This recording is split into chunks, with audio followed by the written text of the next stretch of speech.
মধ্যশিক্ষা পর্ষদের ফলাফলে অল্পের জন্য রাজ্যের মেধা তালিকায় স্থান করা হলো না তুফানগঞ্জের আস্থায় চ্যাটার্জির। তবে তুফানগঞ্জ মহকুমায় সম্ভাব্য প্রথম স্থান এবং কোচবিহার জেলায় সম্ভাব্য নবম স্থান দখল করেছে সে। তুফানগঞ্জ পৌরসভার 7 নম্বর ওয়ার্ডের থানাপাড়ার বাসিন্দা আস্থা চ্যাটার্জি ইলাদেবীজ গার্লস স্কুল থেকে মাধ্যমিক পরীক্ষায় বসেছিল সে। তার প্রাপ্ত নম্বর 682। বাবা মা দুজনেই জ্যোতিষ শাস্ত্রবিদ। ছোটবেলা থেকে অত্যন্ত মেধাবী আস্থা পড়াশোনা শুরু করেছিল শহরের একটি বেসরকারি স্কুল থেকে। এরপর ভর্তি হন তুফানগঞ্জ ইলাদেবী গার্লস হাই স্কুলে। পড়াশোনার পাশাপাশি গ্রান্ড ক্রিকেট খেলা দেখা এবং নাটক দেখতে ভীষণ ভালোবাসে সে। প্রিয় ক্রিকেটার রবীন্দ্র জাদেজা। দিনে 8 থেকে 9 ঘন্টা করে পড়াশোনা করত সে এবং গৃহশিক্ষক ছিল 8 জন। আগামী দিনে ইঞ্জিনিয়ারিং নিয়ে পড়াশোনা করতে চায় সে। বিভিন্ন বিষয়ে আস্থার প্রাপ্ত নম্বরগুলো হলো বাংলায় 95, ইংলিশে 92, অঙ্কে 100, ভৌতবিজ্ঞানে 99, জীবনবিজ্ঞানে 100, ইতিহাসে 98 এবং ভূগোলে 98।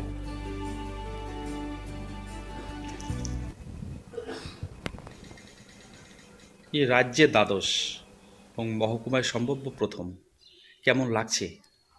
সত্যি আমার খুবই ভালো লাগছে। আমি ভাবতেও পারিনি এরকম হবে। আমি অত্যন্ত খুশি এখন।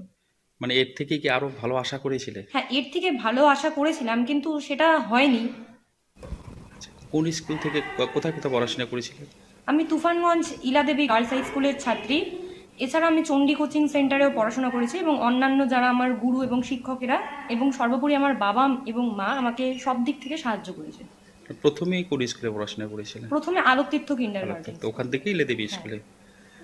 আচ্ছা, মানে ক ঘন্টা করে পড়াশোনা করেছিলে? গড়ে 9 থেকে 10 ঘন্টা। গৃহশিক্ষক কতজন ছিল? গৃহশিক্ষক ছিলেন 7 থেকে 8 জন। 7 থেকে 8 জন।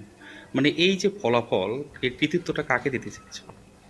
আমি সবার আগে আমার বাবা মা এবং আমার মামা এবং অন্যান্য যে শিক্ষকেরা রয়েছেন তাদেরকে দিতে যাচ্ছি। দাদা, আপনার মেয়ে রাজ্যে দ্বাদশ এবং মহকুমায় সম্ভাব্য প্রথম, জেলায় যেটা শোনা যাচ্ছে যে নবম স্থান অধিকার করেছে, কেমন লাগছে এই মুহূর্তে? বাবা হিসাবে আমার কাছে অত্যন্ত আনন্দের এবং গর্বের মনে হচ্ছে। বিশেষ করে সারা বছরও প্রচুর পরিশ্রম করেছে, সময় একদম নষ্ট করেনি। মানে একদম কন্টিনিউয়াসলি একটা সিস্টেমেটিক পড়াশোনার মধ্যেও ছিল। এই এই এবং ওর পরিশ্রমটা যে সার্থক হয়েছে সেটাতে আমার বাবা হিসেবে ভীষণ আনন্দ হচ্ছে। মানে বাবা হিসাবে, অভিভাবক হিসাবে কিভাবে গাইড করেছেন আপনি? অভিভাবক হিসেবে সত্যি কথা বলতে আমি খুব সামান্য আমার বিজ্ঞান পড়ার বিজ্ঞান বিভাগের ছাত্র ছিলাম আমি ওকে কিছু কখনো কখনো হেল্প করেছি, কন্টিনিউয়াসলি যে হেল্প করেছি তা না। তো মাঝে মাঝে কিছু কিছু বিষয় ওকে আমি ধরতাম এবং জিজ্ঞেস করতাম এবং ও পড়া দিত আমার কাছে। বাদবাকি ওর টিচাররা সম্পূর্ণ ওকে খুব প্রচুর সাপোর্ট করেছে। কেমন লাগছে? ভীষণ আনন্দ। আচ্ছা, আনন্দের মাঝেও আবার একটু খারাপও লাগছে। হ্যাঁ, আশা করেছিলাম যে ও 10-এর মধ্যে থাকবে, আরেকটু হলে খুব ভালো লাগতো। সেটা ওই তার জন্য একটু মনটা খারাপ হয়েছে।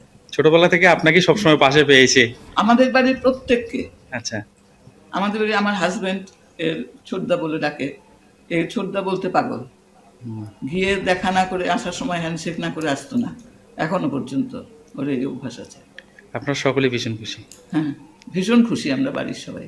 কি হয় দাদা, কেমন লাগছে যে ভাগ্নে আজকে এত ভালো? ভীষণ ভালো লাগছে। আর ওর প্রতি আরও বেশি প্রত্যাশা ছিল।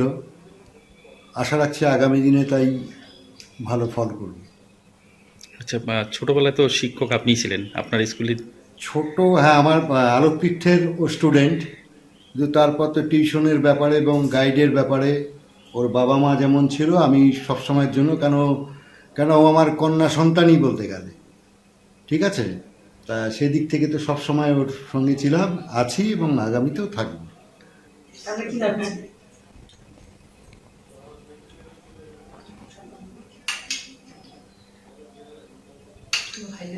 মিষ্টিমাকে ফোন করেছি।